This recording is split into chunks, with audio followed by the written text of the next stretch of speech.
इस वीडियो में हम आयुर्वेद की बहुत ही महत्वपूर्ण कल्पना मंड कल्पना के बारे में चर्चा करेंगे, जिसके अंतर्गत हम मंड कल्पना की परिभाषा, निर्माण विधि और मंड के गुणों के बारे में जानेंगे। इन सभी विषयों को अच्छे से जानने और समझने के लिए वीडियो को अंत तक जरूर देखिएगा। सबसे पहला हेडिंग यहाँ पर मंड कल्पना की परिभाषा का लिखा है, जिसके अंतर्गत लिखा है कि चावल के भात निर्माण के बाद छानकर ऊपर का द्रव भाग जो ग्रहण किया जाता है उसे मंड कल्पना कहते हैं। अब इस परिभाषा के अर्थ को जान लेते हैं। चावल निर्माण की क्रिया के बाद जो जल बच जाता है, उस बचे हुए जल की मात्रा को मंड कल्पना कहा जाता है। इसके बाद अगला हेडिंग मंड कल्पना की निर्माण विधि का लिखा है, जिसके अंतर्गत लिखा है कि सर्वप्रथम चावल का थोड़ा मोटा सा चूर्ण बनाकर स्टेनलेस स्टील पात्र में 14 गुना जल के साथ डालकर अग्नि के साथ चढ़ा देते हैं।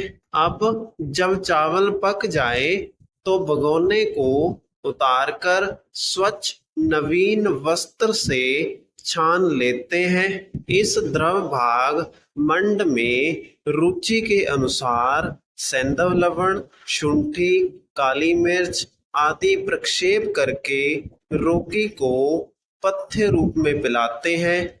जठराग्नि को प्रदीपित करके यह मंड पाचन शक्ति को बढ़ाता है। अब इस मंड कल्पना की निर्माण विधि को समझ लेते हैं। सबसे पहले चावलों का थोड़ा मोटा सा चूर्ण बना लिया जाता है। इस चूर्ण को 14 गुना जल के साथ मिलाकर पात्र में डाल दिया जाता है। अगर इस मिश्रण में चावल की मात्रा 10 ग्राम है तो जल की मात्रा 140 ग्राम ली जाती है। इसके बाद पात्र को अग्नि पर चढ़ा दिया जाता है। जब चावल अच्छी तरह से पक जाए तो बर्तन को अग्नि से उतार लिया जाता है और स्वच्छ वस्त्र से छानकर चावलों को द्रव भाग से अलग कर लिया जाता है। इस द्रव भाग को ही मंड के नाम से जाना जाता है।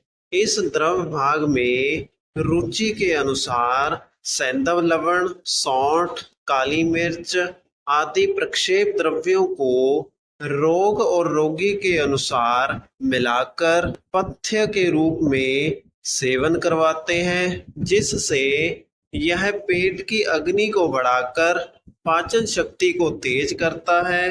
मंड कल्पना की निर्माण विधि के बाद अगला हेडिंग मंड के गुण का लिखा है, जिसके अंतर्गत लिखा है कि मंड अग्नि को प्रदीपित करता है, वात का अनुलोमन करता है, स्रोतों को मृदु करता है, स्वेद जनन है।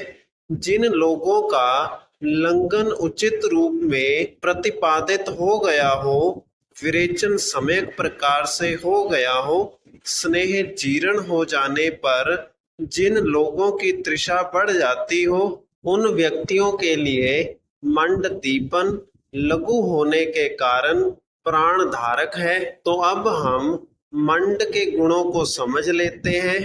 मंड अग्नि को प्रदीपित करता है, अर्थात मंड हमारे पेट में मौजूद पाचक अग्नि को तेज करता है।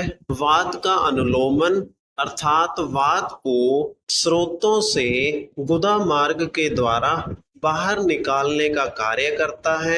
स्रोतों को मृदु करता है, अर्थात हमारे शरीर में मौजूद सर्कुलेटरी सिस्टम को कार्य करने में सहायता करता है। स्वेद जनन है, अर्थात मंड का सेवन करने से शरीर में पसीना आता है। पंचकर्म की क्रिया जैसे कि लंघन, विरेचन या स्नेहन के बाद अगर रोगी को प्यास लगती है तो मंड कल्पना का प्रयोग किया जाता है। इस प्रकार मंड कल्पना को पंचकर्म के बाद लघु आहार अर्थात हल्के आहार के रूप में देने से यह कल्पना प्राण शक्ति बढ़ाने का कार्य करती है। इसी के साथ आज की वीडियो का टॉपिक यहीं पर समाप्त होता है। अगर आपको वीडियो अच्छा लगा तो वीडियो को लाइक करें और इसी प्रकार से आयुर्वेद से संबंधित वीडियोस प्राप्त करने के लिए हमारे चैनल को सब्सक्राइब करें।